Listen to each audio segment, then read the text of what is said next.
All right. Hi, everyone, and welcome to the Riker Board Monthly Expert Forum Series. This month's theme is the state of commercial real estate in Rhode Island. We have Hilary Fagan from Commerce RI joining us as the keynote today, and then we have 4 of the top producing agents in the state that will be covering more regional insights. My name is Christina Rouse. I'm the president-elect of Riker Board, the director of marketing at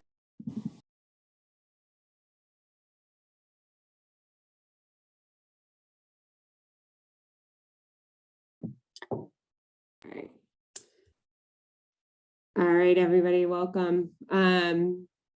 This is the Riker Board Monthly Expert Forum Series. This month's theme is the state of commercial real estate in Rhode Island. We have Hilary Fagan from Commerce RI joining us as the keynote, as well as 4 of the top producing agents in the state. They will be covering the regional insights.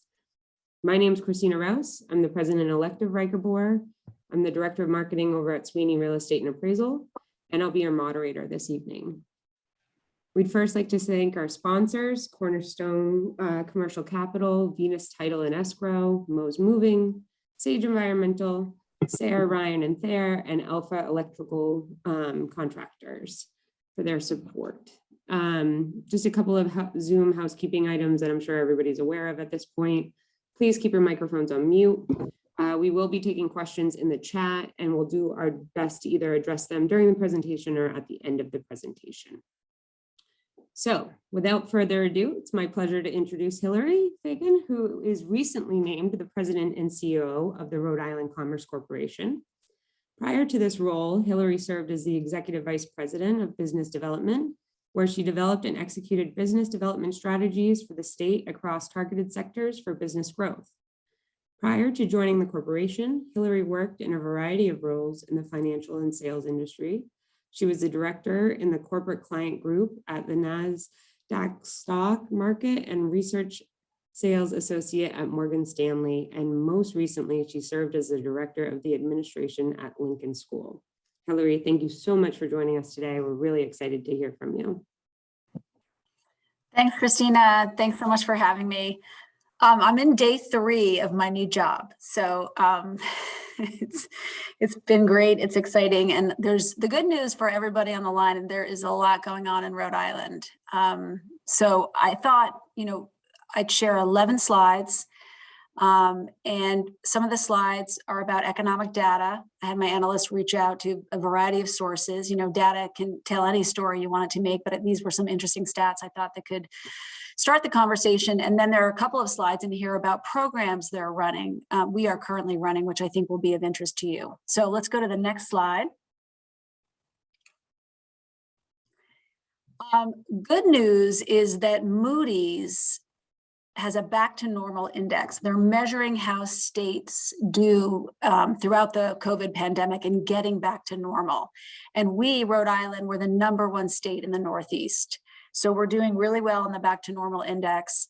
Our unemployment rate is at 4.5%. I have a slide in here that shows the last couple of months of how the decline is happening in Rhode Island, which is good, down from a really high rate in April 2020. So there's some good news on the horizon. We're not where we should be yet, but things are improving.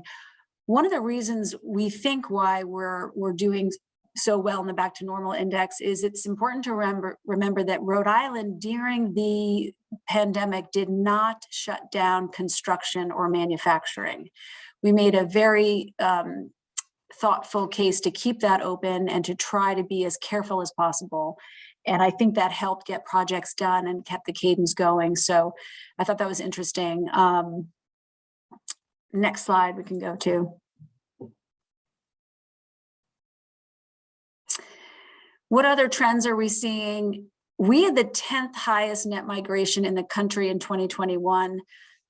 This is all United Van Lines data, so I'm going to source that. They also, United Van Lines did track in the Northeast, we're one of 2 net positive migration states. It's Rhode Island and Vermont.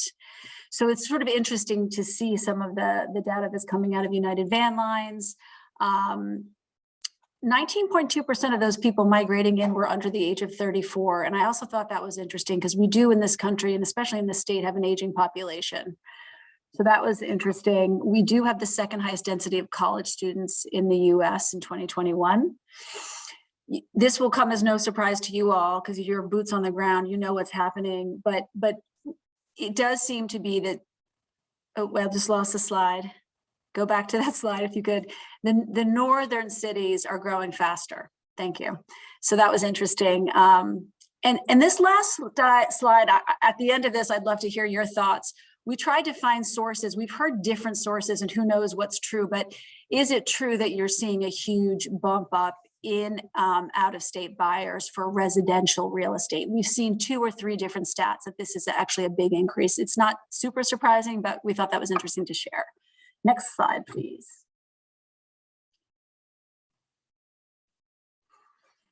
This is a lot of data, so you don't have to memorize this, but we're also looking at occupation trends. We organized this by the 2-year employment changes, and it probably would be no surprise that 2-year, 5-year nurse practitioners, really high employment changes, software developers, biological scientists. So it's interesting to see the occupations that are growing in Rhode Island, and it's quite a variety. Next slide, please.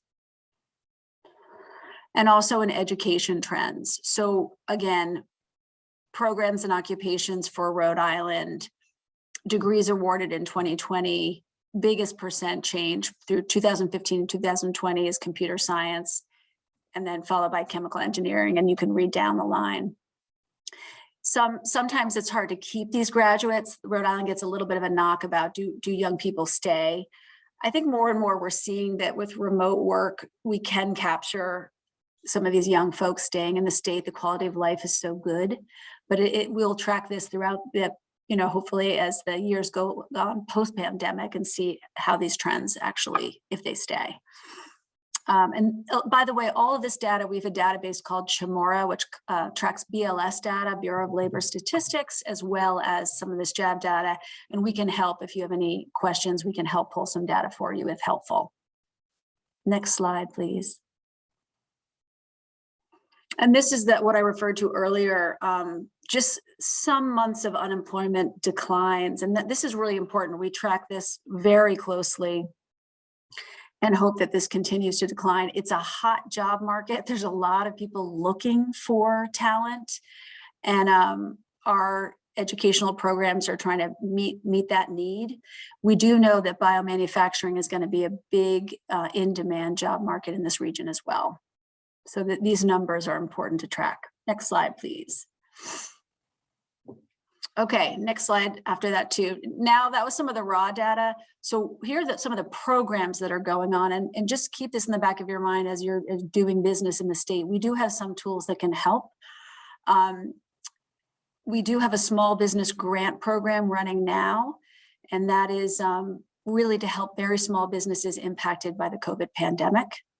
We have an RFP open for a Take It Outside grant initiatives. That's for entities that have the ability to do outdoor dining or some other outdoor, usually it's eateries, but it can be a broader range. And we have grant programs for hospitality, tourism, and events. Those industries have just been clobbered throughout the pandemic. And so we need to, these are some of the CARES dollars, some of that American Rescue Plan dollars to get them out on the street and help companies now. So that's what's we're working on right now. Next slide, please. Other huge initiatives. This is a little bit more complex, and I won't go too deep into it, but the EDA said, hey, states, hey, regions, we're going to put out an RFP that says if you have an industry that you want to stimulate, help it recover from the pandemic, well, we're taking proposals. So interestingly enough, Rhode Island put forth a EDA Build Back Better regional challenge proposal that said we would like to foster a blue economy industry coalition. We also, Rhode Island, teamed up with Massachusetts and Maine to put forth a life science industry coalition proposal. 529 states and regions put forth these proposals for phase 1 Of that, 60 proposals were chosen to go to phase 2 to compete for up to $100 million.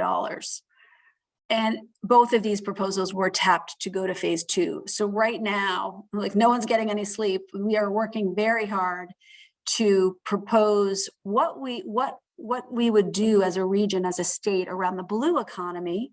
Blue economy is like unmanned undersea vehicle technology, any ocean sciences, aquaculture, port development, anything to do with technology in the water.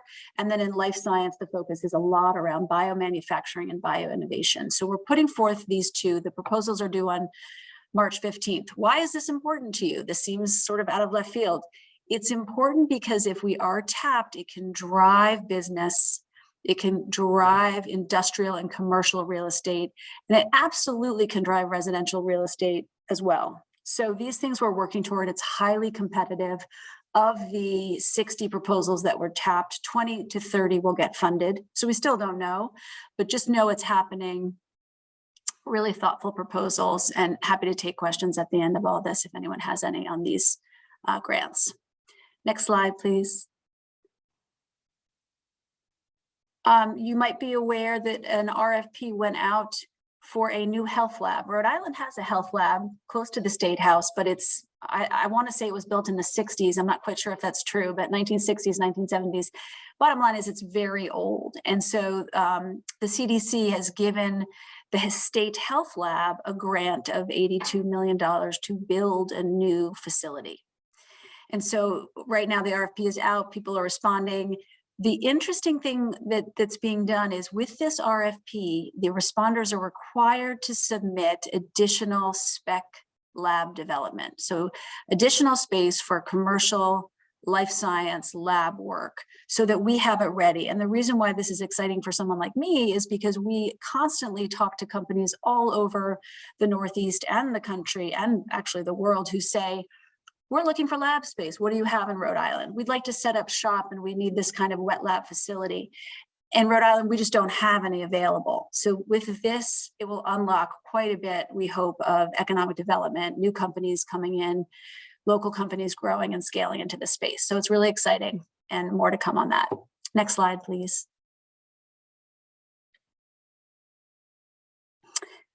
You also may be aware that out of Quonset, out of QDC, a statewide site readiness program is being run called Rhode Island Ready. And it was funded through a bond initiative.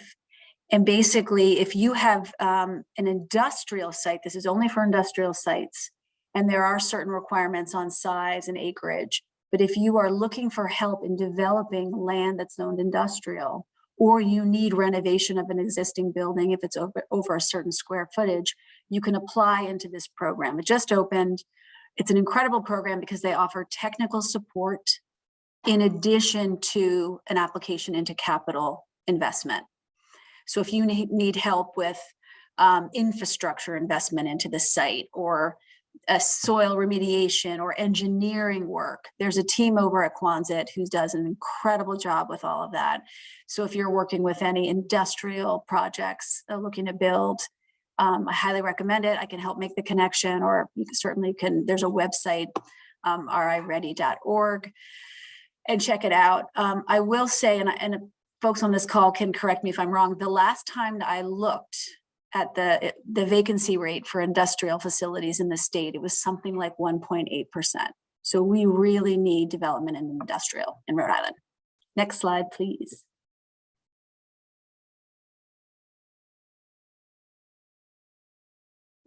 Can we go one more slide? Oh, that was it, my last slide. Awesome. So I don't know, Christina, that's it in a nutshell. One quick reminder, we do have other programs, the typical programs we run at Rhode Island Commerce, which was the Rebuild Rhode Island program, which we are in the governor's budget for additional funding for. That's for a build project. And that is looking for funding right now in the governor's budget. And we do have the other credit and incentive programs that continue on at Rhode Island Commerce. So that's it for me. Thanks for having me, and back to you, Christina. Thanks, Hilary. Yeah, that was great and really gave us a lot to think about. One of the questions that we did get was, is there anything that Ricavore can do to help commerce succeed with this mission, or? For in general, referrals, like we work with a lot of brokers who have a company that's kind of kicking the tires, looking at Rhode Island, looking for space. We can help with if that company is thinking, oh, I may go to, I don't know, upstate New York because it's cheaper. And if it's an interesting company in a targeted industry that's creating jobs, come to us. We will be your thought partner. If you say, yeah, this is a company or it's this type of company, these are the jobs that they're thinking of creating, but we're just a little bit more expensive than New York, we can start looking at, can some of these tools help us be a contender, help you seal the deal and help the company land in Rhode Island and create the jobs? So that would be an incredible help. Referrals are always really, really appreciated. Awesome, fabulous. We'll make sure that our network and our membership keep you guys in mind with all of that. So thank you very much, Hilary. It's definitely comprehensive and gave us a lot to think about. So appreciate it. So now we're going to take a time and go a little bit deeper into each regional section of the state. I'm joined by 4 of the panelists: Julie Freshman of MG Commercial, Steve Flatchbart of Hazen Sherry, Jeff Butler of Butler Realty, and Steve Kirby of Kirby Properties. We're going to kick it off with Julie Freshman for the northern part of the state. Julie is the vice president of MG Commercial and is primarily focused on industrial sales and leasing. Julie previously worked in environmental consulting and engineering industry prior to transitioning to commercial real estate. In May of 2017, Julie was the recipient of the Providence Business News Women to Watch Award. She's an active member for the Rhode Island Manufacturers Association, the Boston Chamber of Commercial Real Estate Women, the Rhode Island chapter of the American Heart Association, and then she's additionally, she's a member of our board of directors here at Riker Bohr, as well as with RIAR. So thank you, Julie. Thanks, Christina. Hi, everyone. Thanks for joining us today. I'll be touching on the office, industrial, and retail sectors in northern Rhode Island.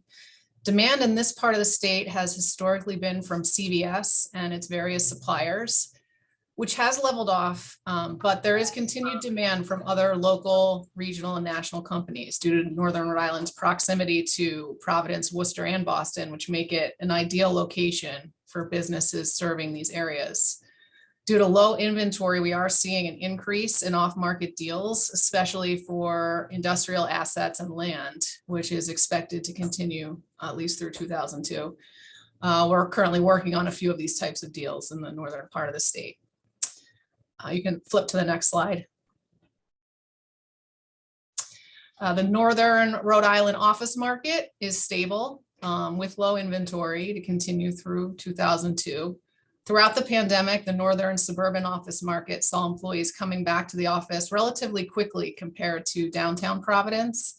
Some sublease space is available from national tenants and CVS suppliers that have continued to work remotely, but they are still paying their rent, and the rental rates in the northern Rhode Island suburbs never really dropped. They have remained consistent over the past couple of years, ranging from the $15 a square foot modified gross on the low side up to $20 per square foot on the high side. Companies wanting to locate north of Providence, whether they're looking for Class A or B office space, will have a short list of options. There's new construction being contemplated given this lack of space. Northwoods in Johnston is a larger office complex with top quality space that also supports the market north of Providence. This lack of inventory should signal higher lease rates, but the demand just isn't quite there yet for this to happen. Some examples of recent office activity in the northern part of the state are Superior Outcomes and Work Trust Solutions, which lease space at 30 Martin Street in Cumberland. State of Rhode Island DOT, Mars Wrigley, and ThyssenKrupp, which signed and or renewed leases at 42 Albion Road in Lincoln. J.R. Vinegro Corporation, which leased office space at 24 Albion Road in Lincoln. Seasons Corner Market purchased a 71,000 square foot office building at 695 George Washington Highway in Lincoln for $4.8 million for their corporate headquarters. And the Rhode Island DOA purchased a building at 900 Highland Corporate Park Drive in Cumberland. Was a 20,000 square foot office building for 2.6 million. This is activity that all transpired over the last year. You can flip to the next slide.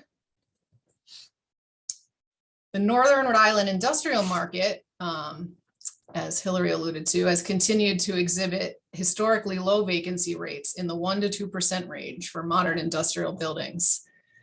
Tenants in the market seeking industrial space in the northern part of the state are hindered by a lack of options due to overwhelming demand for industrial space over the last couple of years. Similarly, there is an even greater shortage of industrial buildings available for sale due to continued historically low interest rates, a desire from end users that want to own instead of lease, and a growing demand from investors seeking industrial real estate assets. As was the case in 2020 and 2021, demand for industrial space in northern Rhode Island continues to come from the logistics, medical supply, public storage, and direct-to-consumer sectors. And now continued supply chain challenges are creating an even greater demand for warehouse space. This lack of supply has pushed both lease rates and sale prices upward. Lease rates have increased to the $5 to $6 per square foot range. That's triple net for bulk warehouse space, up to $650 to $750 a square foot range for general purpose industrial space, and up to $10 a square foot for flex office and warehouse space. Sale prices have increased from the $35 to $45 per square foot range to as high as $75 to $85 a square foot. Due to the supply issues with industrial real estate in northern Rhode Island, there has been an unprecedented increase in proposed speculative warehouse development projects. This is occurring despite the increase in construction costs since 2020, and despite the effect of supply chain issues on construction timelines. The demand from developers has created a surge in industrial land sales, which is driving land values upward. The build-to-suit leasing market is also experiencing increased activity due to the lack of available space for lease. However, due to the cost of construction, lease rates on these build-to-suit projects are typically in the teens per square foot triple net in this market. Some activity or some examples of recent activity in the industrial market in the northern part of the state are, let's see, an 83,500 square foot warehouse space that was leased to the state of Rhode Island and Lincoln for the storage of COVID-related medical supplies and equipment. There's a fully leased 51,000 square foot flex building in Woonsocket that's currently under contract with an investor.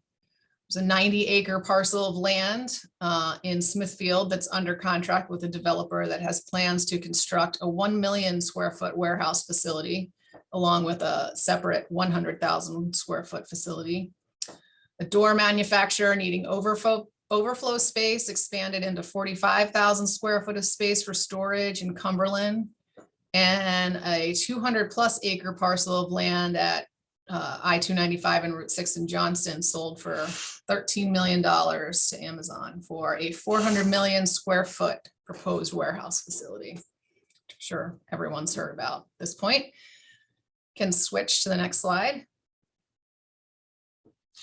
I'm going to touch on the retail sector now. During the pandemic, there was an immediate and huge demand for drive-through windows in the retail sector. For example, Plant City developed their Plant City X concept because of the pandemic, which is a model that includes a drive-through, and they are expanding throughout the state. The big box spaces that have not been absorbed will be looked at as industrial conversions for warehousing options, given that there's docks and good clear ceiling heights. For example, when Dowling Village in North Smithfield opened a while back off of Route 146A, the old Lowe's space at 210 Diamond Hill Road was converted to Surplus Solutions. They're a purchaser and seller of used laboratory, biotech, and pharmaceutical equipment. We're likely going to see other conversions like this in the future at locations such as the retail center adjoining that one at 2020 Diamond Hill Road.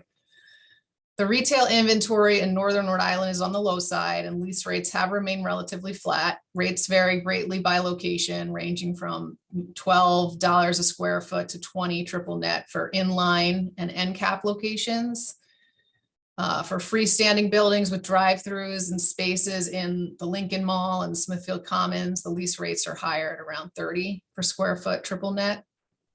Recent retail activity and demand in the northern part of the state has been from fast food concepts with drive-throughs, coffee and bakery concepts, pet supply stores, urgent cares, blood centers, optical care groups, and nail and beauty salons. Despite the inventory being on the low side, retail space in Northern Rhode Island is the one area that could offer some vacancy to companies looking to expand or move, although space with drive-through options is very limited.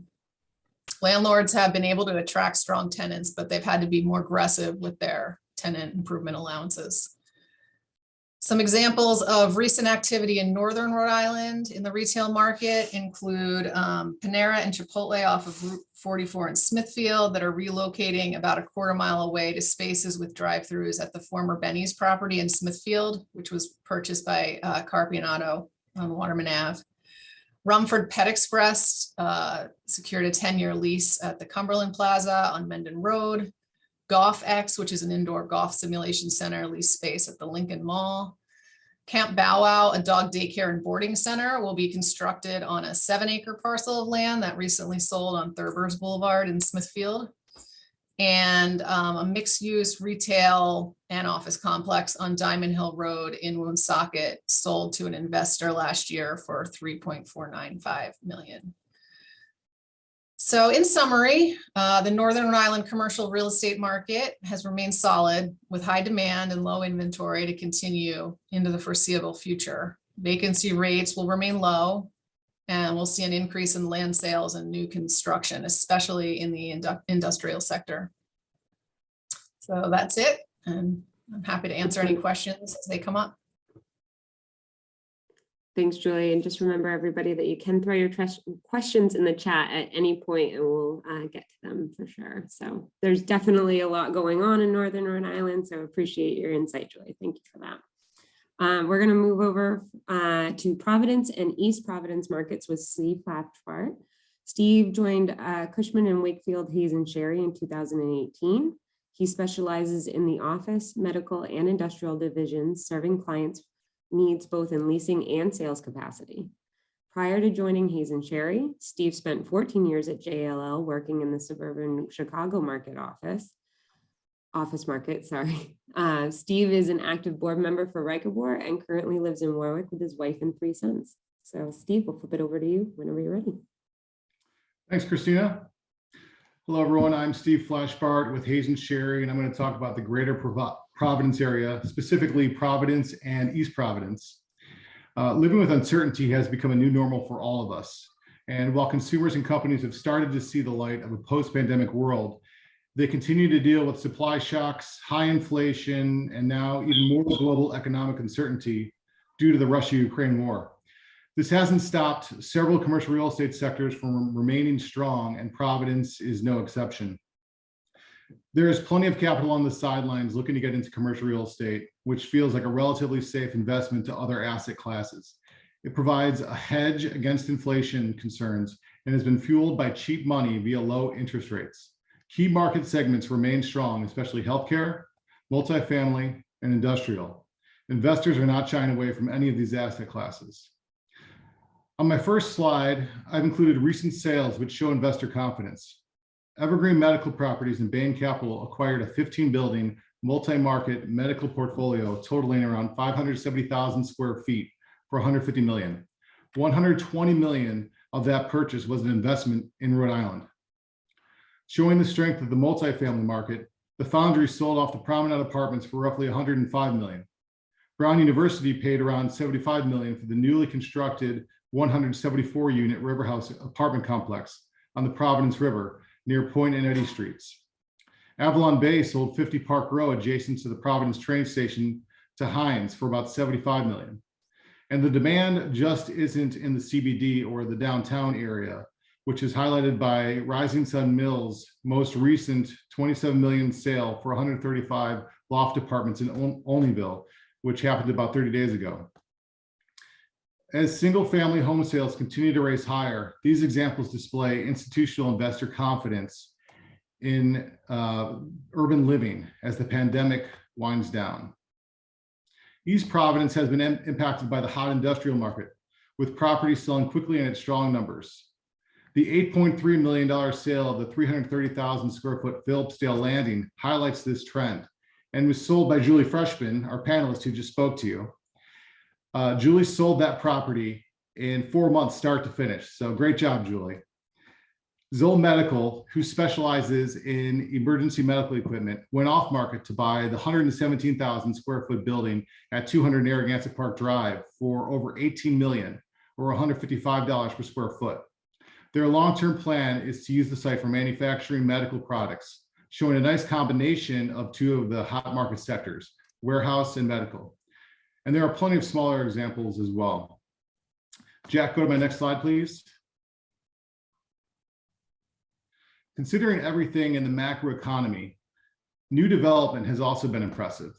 The 60 million, 175 room Aloft Hotel opened at the corner of Dorrance and Dyer Street. The I-195 district land continues to produce great opportunities. This upcoming July, Exeter Property Group is scheduled to substantially complete its $90 million development called Emblem 125 at the corner of Clifford and Chestnut. The development will have 248 apartments and an additional 20,000 square feet of ground floor retail, which I'm currently marketing. The rendering on the background of my slide shows Emblem 125. It's a great project in a great location in Innovation District, right next to the 1,200 parking spaces at the new Garrahy Garage. So please reach out to me if you'd like any more information on that project. Parcel 6, which is at the corner of Point Street and South Main Street in Fox Point, will be completed this August with 60 new residential units.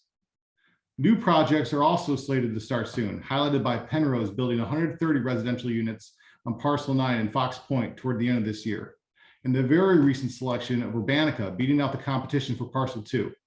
The site will be a 6-story, 135,000 square foot apartment complex featuring 194 units. It's located along the Providence River between Southwater and South Main Streets across from the new pedestrian bridge. On the medical front, last week, Providence Community Health Centers opened their new state-of-the-art facility at 31 Atwood Street. The 27,000 square foot facility was a $15 million investment and will be the home for 14,000 new patients annually. In East Providence, Pace completely redeveloped 60,000 square feet at 10 Trips Lane, which was a former back office for Citizens Bank. The facility was a $10.5 million total investment for the nonprofit, which turned it into comprehensive adult care, inclusive of dental care, medical exam rooms, labs, and rehab, in addition to entertainment, cooking, and recreational activities. We expect medical, industrial, and multifamily to continue to remain strong, spurred by demand for both leasing and sales. This brings me to arguably the weakest sector, which is multi-tenant office leasing. Overall office vacancy in Providence has increased from roughly 11% at the end of 2019 to about 15% at the end of 2021. Initially during the pandemic, office leasing was completely stagnant. Tenants were focused on short-term renewals in place. They didn't know how big they wanted their office to be, how many people would be working from home permanently or via flex time, or if their layouts would be changing to incorporate social distancing. We still are not seeing any one trend dominate. Companies have definitely closed, merged offices, or downsized, which explains the increase in vacancy, but the bottom still hasn't fallen out of the market. Office leases typically have been long-term, multi-year deals, and this has provided some stability. What I have seen are people having pandemic fatigue, and they are ready to start making decisions regarding their office space. Companies that feel productivity has remained steady during the pandemic are pursuing a reduction in their footprint due to incorporating the hybrid home office work environment. Layouts largely seem to remain consistent with the company's culture, though, and we haven't seen a huge trend going back to private offices. I've heard from a variety of decision makers that if people are comfortable going to concerts or sporting events or restaurants, then they should feel comfortable in an office workstation environment. And for those employees that are not comfortable, there will still be flex time and work from home options. Thus, a company's layout and culture so far has remained fairly consistent with how it was before the pandemic. The pandemic fatigue has increased leasing velocity, even if groups are looking for a smaller footprint. With supply shock still impacting the construction industry with high costs, there has been an increased emphasis on suites with reusable existing conditions. In addition, there has been a flight to quality trend as well. While market vacancy has increased overall, the Class A market has fared better, going from 8% at the end of 2019 to about 9.5% at the end of 2021 in Greater Providence. This is partially because of the initial long-term leases and strong credit tenant base, but tenants are also currently pursuing higher quality, wanting Class A standards for HVAC and cleaning. I've personally seen this flight to quality trend at Davall Square, where Wexford recently completed a $15 million renovation, and it's one of the best stories in Providence. While the office market has struggled, we saw a positive absorption of about 14% in 2021, and we expect that trend to continue in 2022. Davall Square has a great loft-style office space, so contact me if you'd like to tour. Now, there's definitely some shadow space in the Providence Class A market, but it will take years to sort out.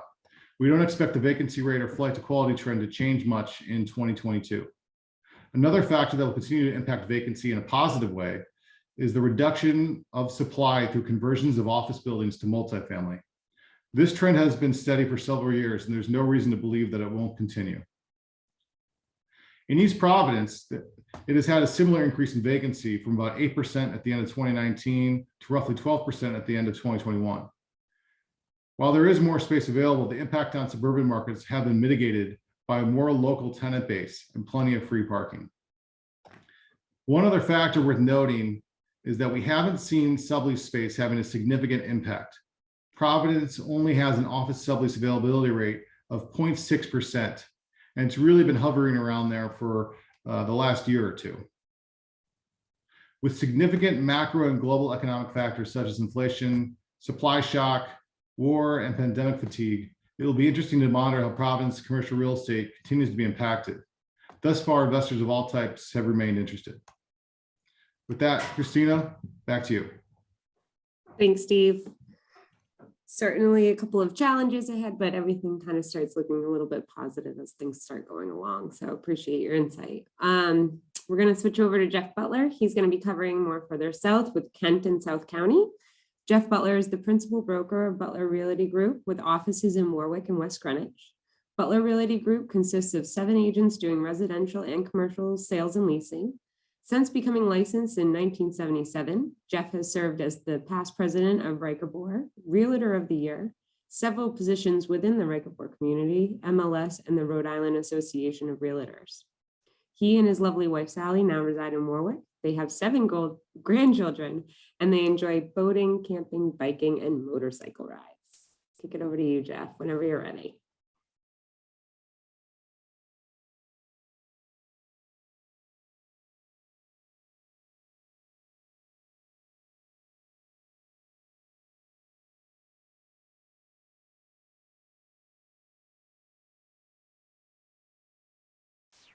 Okay. Can you hear me now? We can hear you now. Thanks, Jeff. Okay, that's better. First, welcome everybody. I'm excited to get together in a Zoom environment, but looking forward to getting together and seeing you all face to face and hanging out for a bit. And thank you to all of our sponsors. That's very important to keeping us all moving ahead here and working together. So suburban commercial real estate is a little bit different for those that aren't as familiar with it. We're a little bit more laid back down here, and I don't have a lot of the data, primarily because I spent the last 10 days in Southern Florida, so I'm trying to catch up to speed here. So anyways, in Kent County market, which is Warwick, West Warwick, East Greenwich, West Greenwich, not a lot of new development over the last couple of years. There's a lot of projects that are in process, and I think they were just kind of put on ice temporarily until things started to move a little bit, and we're starting to see some of those projects come out, and some earth being moved and things starting to move ahead. either B and C space, the C space being, converted homes and things of that sort, have been most affected. That's if they were in that small environment, yeah, they're, primarily going back home to work. And of course, I thought I turned it off. Sorry about that. That goes in the drawer, excuse me. Okay. So we're seeing between the COVID and technology, we all know that, work from home shifts have seen higher vacancy rates and downward price adjustments. We're seeing primarily $10 to $14 a square foot on the B and C space. I've seen deals go even cheaper than that. Class A space, there's probably a dozen buildings in the Warwick area, a few more in Cranston, that are seeing price adjustments, and we're seeing that the current tenants are they're shopping, but they're shopping to try to renew their lease, downsize or cut their rate. So we're seeing some downward price adjustments accordingly. On the office, we're seeing banks on the move, food, gas stations, neon. We're all seeing neon pop up here and there. We just saw the Rite Aid on Warwick Avenue is now going to be a neon. I guess they're knocking that down. It's Church Avenue in the beach area. Of the drive-throughs and essentials doing well. Some new developments coming online there that we're starting to see some movement with. And again, it's primarily the drive-throughs. Big boxes, grocery stores, other multi-product stores like the Walmarts, the Costco's. We're seeing a lot more direct delivery to consumers. I think you're going to start to see less shelf space in those buildings and more of a warehouse, fulfillment space within their current footprint as time goes on. Small shops, landlords are struggling with higher than previous year's turnover, lower demand, and higher supply is driving that down. So we're seeing smaller shops going as low as $8 to $14 per square foot on a modified gross basis. Not a lot of sales that I've seen recently on the retail side, nor an office for that matter. Industrial warehouse storage, we all know that's been the strongest sector, driven by mostly less than 5,000 square foot users in my market. The contractors, the indoor sports, gymnastics, gyms, what we call toy chests, the hobbyist who's collecting cars or boats or whatever collectibles that they might have. So we're seeing a lot of activity there. We probably over the last 18 months, probably been 24 of those smaller user contractor units. And it's amazing that to me to see what used to go at $6 a square foot for these warehouses and contractor units, they're up. I'm seeing as high as like $16, $17 a square foot on some of them. And the pricing on the sales, we're seeing as low as 80. I've seen as high as 140 a square foot for the contract condominiums. So that's pretty impressive. It's overtaking the office space. The B office space is almost on a par, and warehouse space actually going for more money in many cases. Multifamily is a good supply of multifamily, especially in the Warwick, West Warwick, some East Greenwich, not so much in West Greenwich, but the transactions are they're getting much more money for them now because the rents are up. People that can keep the good tenants are actually getting rent, have been able to turn around and capitalize on their investments. And so because the rents are up, cap rates are down, resulting in higher prices. So we're seeing good turnover, but it's mostly the smaller units that we're dealing with, anywhere from 4 to 12 units. So we're not dealing personally with a lot of the bigger transactions, the 100-unit ones. Next slide, Jack. Jack, next slide. There we go. One of the highlights in Warwick is that the Warwick City Center, the interlink, what they're calling interlink intermodal district. And we've got a map. It basically goes from, I'll show you next, the airport connector. There you go, airport connector over to Kilbert Street, and the airport all the way back to the other side of Thurber Street, behind Ironworks Tavern. There's new construction going in. Just go back to the last slide, Jack. So a couple of things happening there. Highlights there is the remodel of the Radisson, and they spent over $3 million, or in process of spending $3 million renovating the Radisson. But a Florida company bought that, and they're putting 140 room residence in. I believe it's going to be a Marriott flag. Right behind it, they knocked down a 10 or 15,000 square foot building.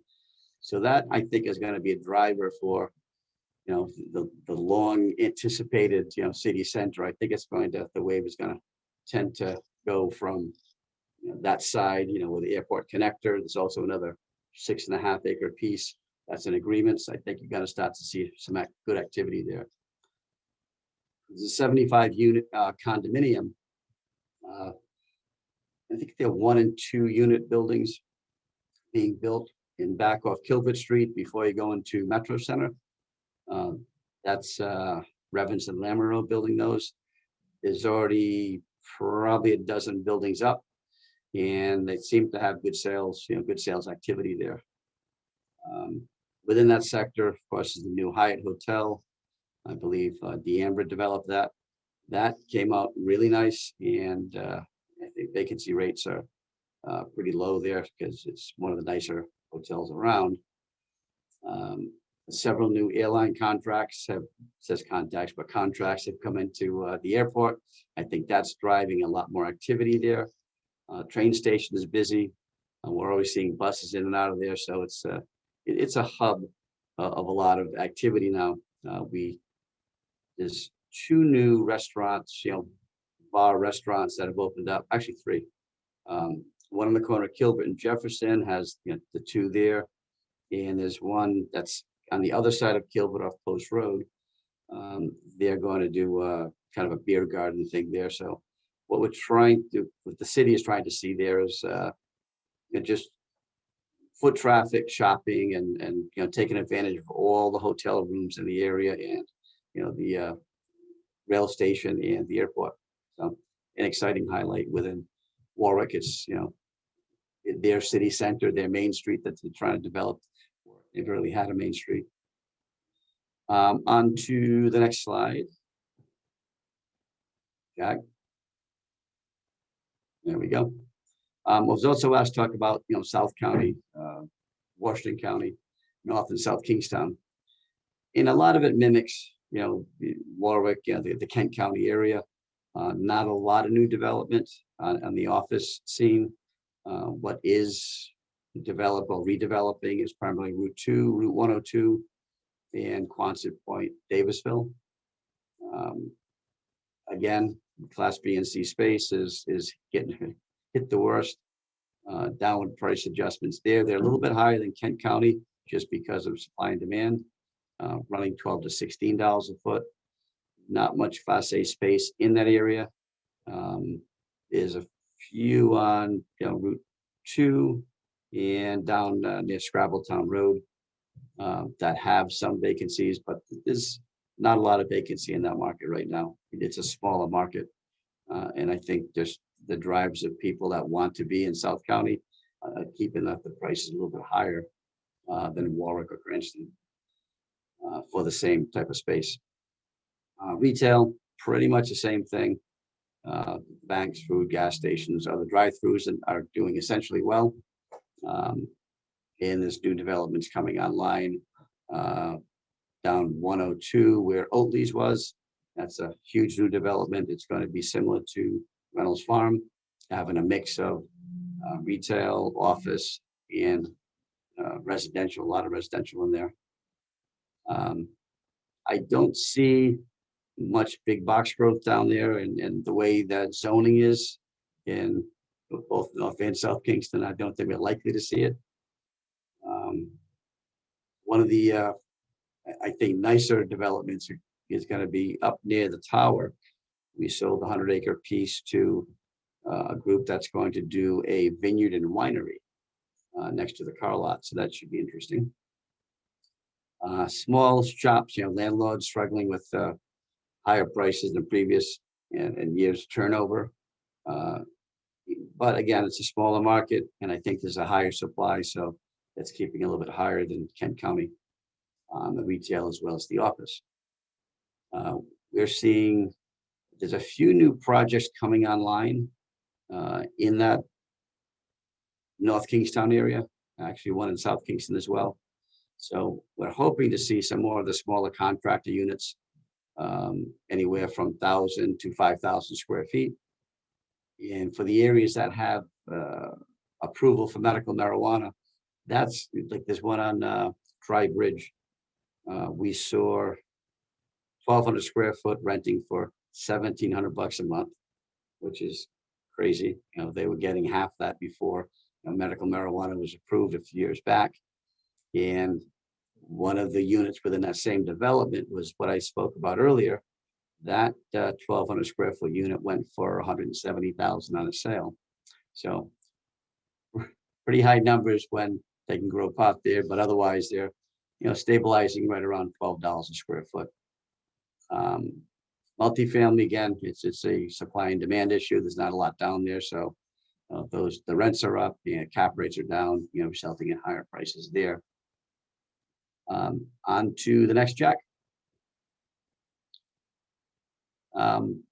We talked a little bit about QDC earlier with Hilary, but interesting notes on that, because that's our gem. Recently ranked the 6th best industrial park in America by Business Facilities magazine, and hosts, you can see, over 200 companies, 12,000 people, and growing at quite a rate, generating $1.2 billion in private investment and 7,000 jobs. What I found interesting, they're home to 17% of the manufacturing jobs in Rhode Island, and Quonsit's average wage is almost 20% higher than the state average. Pretty impressive. And as most of you know, it's reasons why it's one of the nation's leading industrial parks is the infrastructure that we have there. And we have the airport, we have the third rail, we have a new highway with 403, relatively new. And the remaining land at Quonset can accommodate up to 3.6 million square feet of new construction. We're working a couple of deals down there now. The site readiness program that was mentioned earlier by Hilary is being adopted statewide now with mostly state properties, but they're trying to fast track industrial, especially even in some of the municipal zoning offices that they're being really receptive to new construction, especially with the industrial. That's about it. We have a slide here showing QDC's area and some of the vacant parcels. So there's still quite a bit available in Quonset Point and Davisville. And so if you haven't worked down there, it's good to take a look down there if you have anybody looking. We actually have somebody looking right now. They don't want to be down there, but for probably 10 to 15 acre parcel for probably 150,000 square foot building. So if you know anything outside of Quonset, let me know. And then I think we got a couple minutes left.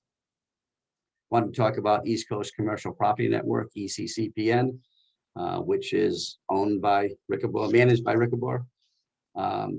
I find it to be the best and simplest way to market our properties, and to we use it for the backbone of our website. It's simple to use, it's easy to plug into, so we use that for our main listing platform, we'll call it. But what I find easy about it is that we can quickly add a listing in. We don't use listing forms. It takes about 10 minutes to add a listing in. We can easily send it out to, through email, through Facebook, through LinkedIn. And what I do with that, they have a link that you can get from the side there, when you're on the website. But rather than use that link to send to somebody that opens up for a property, I use the one up top that actually has the property address in. So you know what you're sending them, and they know what they're getting, rather than just a bunch of numbers and letters. And that works out really good for us. And we promote it on our Facebook. We promote it in LinkedIn. And even on the telephone app is very simple to use. So if somebody calls me on a property, if I have their either their email or their phone number, I can text them in about 30 seconds from hanging up from them, or when I'm talking to them, I can actually send them the information, the listing sheet on the property that they can open up and search. And actually it's interactive, not just a listing sheet, it's the interactive listing link. So I'm finding that to be the simplest way to market our properties. And if we can all agree eventually to get on one platform, I think we can disconnect some of the very expensive options that we're also listing on. You have to put our properties, it's not like just MLS. We got to put it on, LoopNet, CoStar, Crexi, East Coast Commercial Property Network, Craigslist. It's a complicated process, and the reason we have ECCPN was to try to pull us all together and on one platform that we can all use and control, since it's managed by Rickabar. So that's my 2-minute commercial on East Coast Commercial Property Network, and that's about it for me. Awesome. Thank you very Thanks, much. Jeff. So we actually did have a question in the chat for you, Jeff. Do you think that we'll ever see transfers of the perennial vacant commercial properties into the smaller village areas like Connecticut or Arctic? Yeah, we're seeing some activity now. In fact, I just bought a building in Connecticut, and I think Arctic, I don't know, is ever going to come back to the heyday it once was, downtown Warwick. But you're seeing some activity down there. I'm in and out of there, a couple of times a week, and you're seeing more upside activity there. I think it's going to take a while. It's slow. Connecticut's doing well. Pontiac's doing well. A lot of the villages, these are all villages within Warwick or West Warwick. So yeah, I think there's a bright light there, and I think you'll start to see more and more as people want to stay closer to home, which is why I bought something in Connecticut. Fabulous. So we also had another question. Can you comment on what you're seeing for cap rates in Kent County area for smaller multifamily units, maybe in the 5 to 12 unit range? I would say probably from 9 to 11%. I mean, 10 is an easy one to figure if you're dealing with a real net operating income. And a lot of people take the gross and multiply by 10. That's not how it works. There's actually another session. We can go through a simple sheet that we use that calculates the income, all the expenses, expense ratio, and then once you get down to the net operating income after all those expenses are out, including vacancy management and maintenance, that's what you cap rate on. And so I'm seeing 9 to 11%. If it's a more difficult property, lower, a higher cap rate resulting in a lower, sale price. It's not like you're a McDonald's or something like that. They might sell at a 5% cap rate. A difficult to manage property, you might see selling at a 12, 14% cap rate. So generally 9 to 11 for the 5 to 10 units though. Fabulous. Thank you so much, Jeff. We really appreciate your insight there. Thank And the you. plug for East Coast. We actually use that as our backbone for our website too. So it's a great program. And if anybody's not on it, you should be. So Easy to use. All right, we're gonna head over the bridge now to Aquidneck Island with Steve Kirby. Steve is the principal broker and co-founder of Kirby Properties. He's been successful in selling and leasing properties for over 34 years. He's a graduate of Portsmouth Abbey and Providence College. Go PC, everybody down in the Big East right now, right? He's previously been the president of CID and Reicherbor for 6 terms.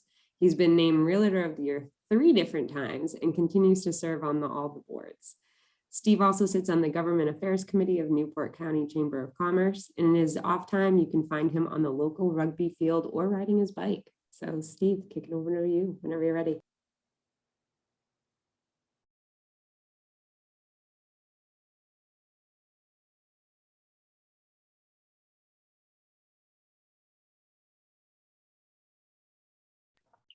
Okay. Hi, good afternoon, everyone. Before I get started, I'll just give East Coast another plug. We've been working with them diligently.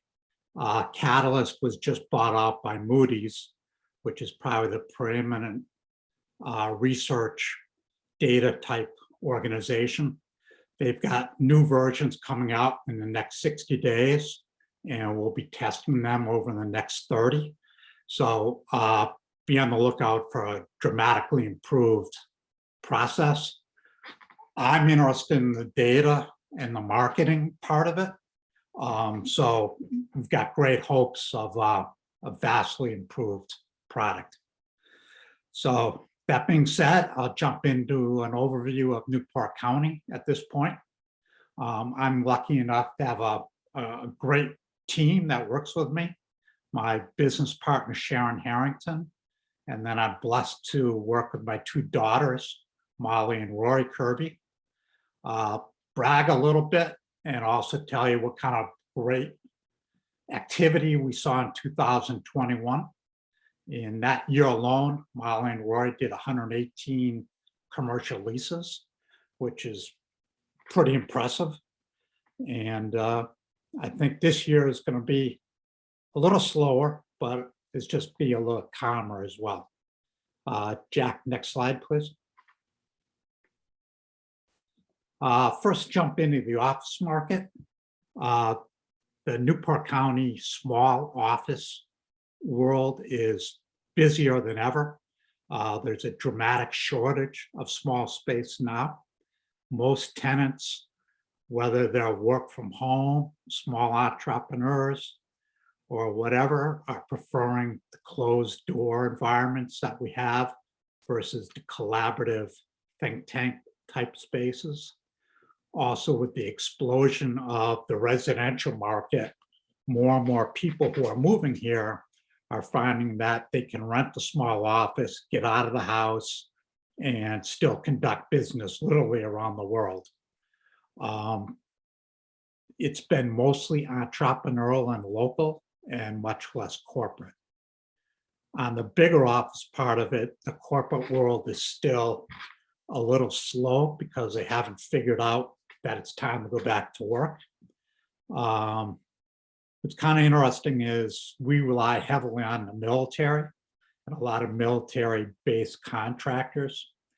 They are starting to grow significantly into the community for 2 reasons. One is they have absolutely filled all the Navy facilities and new contracts are coming out. And there's rumors that, with the world tensions, the R&D for military work is going to explode here. So we think there's going to be a dramatic hike in, our office space. Unfortunately, we're glad to have that spike, but with under 5% vacancy rate, my fear is we're going to have more demand than we can handle. When the military doesn't have the supply, they just move somewhere else. So we've got to get that figured out. Some of the biggest issues, it's probably across the state, is the towns have not figured out that we got to fix this problem, and then tying that into the cost of construction makes new construction very difficult. The overall rental rates in this area for larger office spaces haven't changed in probably 25 years. So it's really difficult to build new buildings when we're getting $12 to $14 a foot. The other aspect is we're seeing more in Newport is there's been significant change in some sales where people have taken office space and converted it to residential. At first, that was really odd, except when you think that an office space might be worth $200 a foot, but a residence is worth $800 a foot. So it's not hard to understand that math. So next, I'll jump to the retail market. Yeah, I can go back one, Jack. Okay. So right now, we're at the lowest vacancy rate I've ever seen in my career. There's virtually no vacancies in Newport. There's a couple spots that are more corporate type spots, but the vast majority of all, both the main shopping areas and the side streets are just bluntly full. As a result, we're going to start seeing some increases in pricing just based on supply and demand. It's also mostly entrepreneurs, local folks, and regional specialty chains. We get calls quite often from these national site selectors looking for big surveys and all sorts of crazy stuff. And they just don't believe us when we just tell them there's no choices. I would say the biggest issue with the retail market is just the lack of staffing. If they do have a spot, they just have trouble staffing it and keeping it open for the long hours that a resort area requires. Jack, next slide. Okay, the world of hospitality has bounced back dramatically.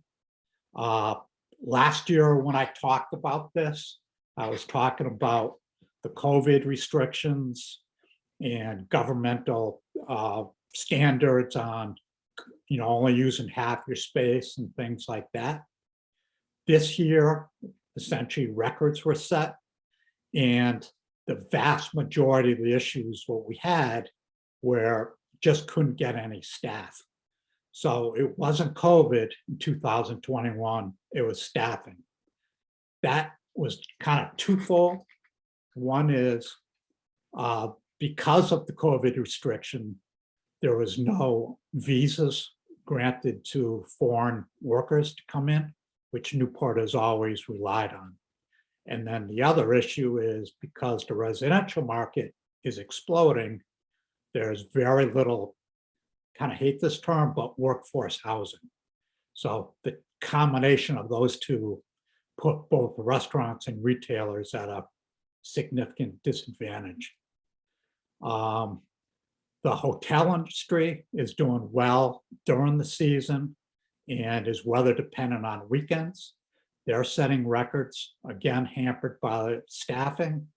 And the biggest issue in the hotel world is for the off season and shoulder seasons we rely on, there still is no business travel. There's no small conventions and things like that. Talking to the hotels and the caterers, they think that that should start happening next fall. Little bit of a rant on what we need is we strongly need more hotels. If we have more hotels, that means there'll be less of a demand for Airbnbs. If you have less Airbnbs, you'll have more housing for the locals. And if you have more housing for the locals, you'll have more workforce housing. More workforce housing means we'll have more employees for the local businesses and restaurants. Right now, that's a very political thing in this community because people are afraid of hotels, yet the neighborhoods don't want the influx of the Airbnb world. So that's a political quagmire that needs to be figured out. Next slide, Jack, please. The industrial market, just like everybody else tonight has said, is the tightest of all. Rent, similar to what Jeff just told us, the rent for warehouse and tradesman units is close to the same as office space. Hilary has her hands tied because we don't really have any land or space. So I wish her luck in bringing new companies in, but I'm worried that we're not going to have the space for them. So we need to become very proactive and start working on that right away. The other thing that's dramatically hurt us is a lot of our warehousing and a lot of our big buildings are being converted to car storage and boat storage. And I can give you several examples where a former car lot or car dealership would have 70 employees, and now it has 2. There's a 22,000 square foot office building in Middletown that had 20 different companies in. That building is being torn down next week or next month, and it's going to be turned into luxury car storage. It's called car storage vaults. So instead of having 20 small companies, people who can afford it can, spend $330,000 for a place to keep their Prius.